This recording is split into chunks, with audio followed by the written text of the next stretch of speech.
Здравствуйте, дорогие ребята! Добро пожаловать на урок русского языка. Тема нашего урока – сказки Пушкина. Сегодня на уроке вы научитесь понимать ключевые моменты в коротком тексте, содержащем знакомые слова и фразы. Определите жанр текста. Напишите раздельно предлоги со словами. Посмотрите внимательно на данное выражение, ребята. Как вы думаете, какое слово здесь пропущено? А пропущено здесь, ребята, слово «сказка». Сказка – ложь, да в ней намек. Добрым молодцам урок. Конечно же, ведь что такое сказка? Мы с вами уже умеем обращаться с толковыми словарями. Поэтому я вам предлагаю поискать значение данного слова в толковых словарях.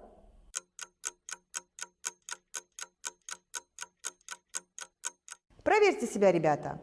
Например, в толковом словаре «Даля» дается такое толкование данного слова. Сказка – это вымышленный рассказ, небывалая и даже несбыточная повесть, сказание. А в толковом словаре Ожегова, ребята, говорится, что сказка – это повествовательное, обычно народное и поэтическое произведение о вымышленных лицах и событиях, преимущественно с участием волшебных фантастических лиц. То есть, какой мы можем сделать вывод?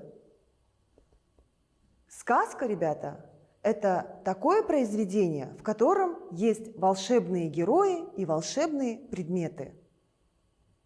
Молодцы! Сегодня, ребята, мы будем говорить об Александре Сергеевиче Пушкине, о выдающемся русском поэте. Давайте прочитаем текст. Александр Сергеевич Пушкин – великий русский поэт и писатель. В детстве маленький Саша очень любил слушать сказки, которые ему рассказывала няня Арина Родионовна. Став поэтом, он написал разные чудесные сказки. Произведения Александра Сергеевича Пушкина знают и любят люди из разных стран. По ним созданы мультфильмы, кинофильмы, спектакли. А сейчас задание. Закончите, ребята, предложения, вставив пропущенные слова, и запишите их.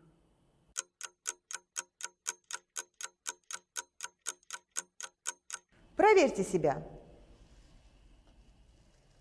Александр Сергеевич Пушкин – великий русский поэт и писатель.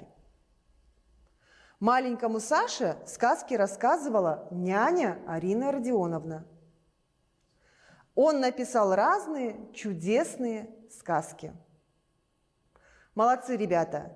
Я думаю, практически все справились с этим заданием.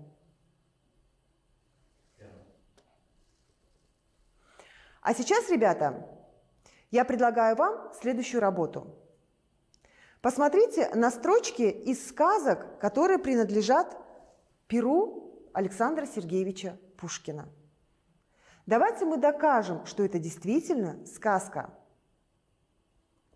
Белка песенки поет, да орешки все грызет. Это отрывок из сказки о царе Салтане. Докажите, ребята, что это сказка.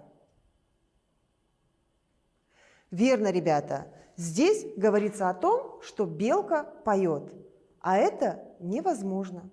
Следующий отрывок. И есть зеркальце в ответ. Ты, конечно, спору нет. Ты царица всех милее, всех румяней и белее. Это отрывок, ребята, из сказки о мертвой царевне и 7 богатырях. Докажите, что это сказка. Верно, ребята, здесь есть волшебный предмет – зеркальце, которое разговаривает со своей хозяйкой. Молодцы, ребята!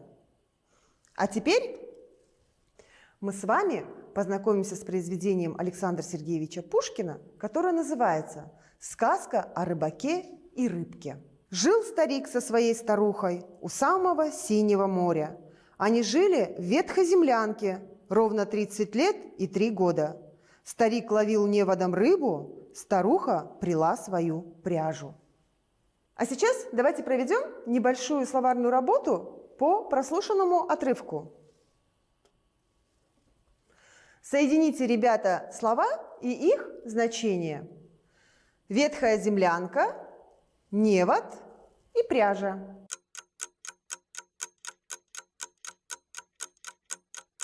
Проверьте себя.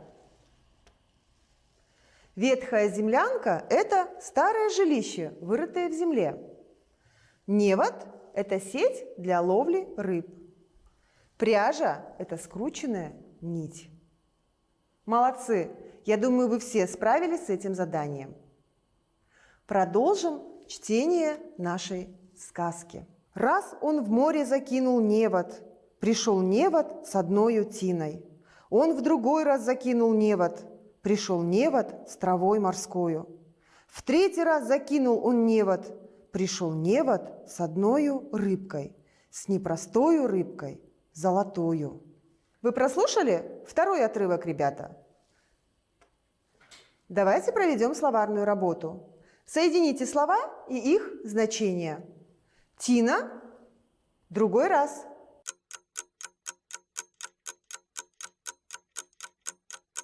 Проверьте себя, ребята. Другой раз – это значит второй раз. Тина – это зеленые водоросли в воде. Послушайте продолжение сказки. «Как взмолится золотая рыбка, голосом молвит человечьим: отпусти ты, старче, меня в море, дорогой за себя дам откуп, откуплюсь, чем только пожелаешь».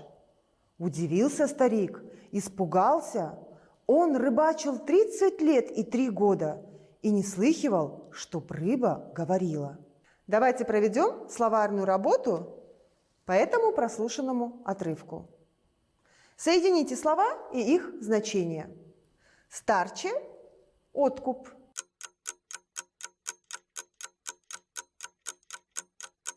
Проверьте себя, ребята. Старче – это значит пожилой человек. Откуп – плата за что-то. Молодцы! Я думаю, вы все правильно выполнили это задание. Ну а теперь время вопросов. Скажите, где жил старик со своей старухой? У самого синего моря. Следующий вопрос. Сколько лет рыбачил старик? Он рыбачил 30 лет и 3 года. Чем занималась старуха? Старуха пряла свою пряжу. Какие чудеса есть в этой сказке? Подумайте. Я думаю, вы все догадались. В этой сказке есть золотая рыбка, которая разговаривает и исполняет желания. Конечно же, это чудо, волшебство. А значит, это сказка. Следующее задание, ребята, вам нужно выполнить в тетрадях. Запишите словосочетания, вставляя пропущенные предлоги.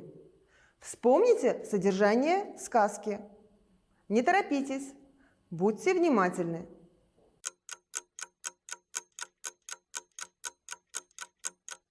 Проверьте себя. У самого синего моря с одной тиной, в другой раз, с травой морскою, с одною рыбкой, за себя дам откуп. Я думаю, ребята, вы все правильно написали эти предлоги, а заодно вспомнили, что все предлоги пишутся с другими словами раздельно. Молодцы! Я думаю, вам всем стало интересно, чем закончилась сказка о рыбаке и рыбке. Поэтому я вам предлагаю самостоятельно дочитать эту сказку до конца или же посмотреть мультфильм, снятый по мотивам этой сказки. Сегодня на уроке вы познакомились с творчеством Александра Сергеевича Пушкина. Вы читали тексты, понимая ключевые моменты. Вы писали словосочетания с предлогами. Молодцы, ребята! А сегодня наш урок подошел к концу. До новых встреч!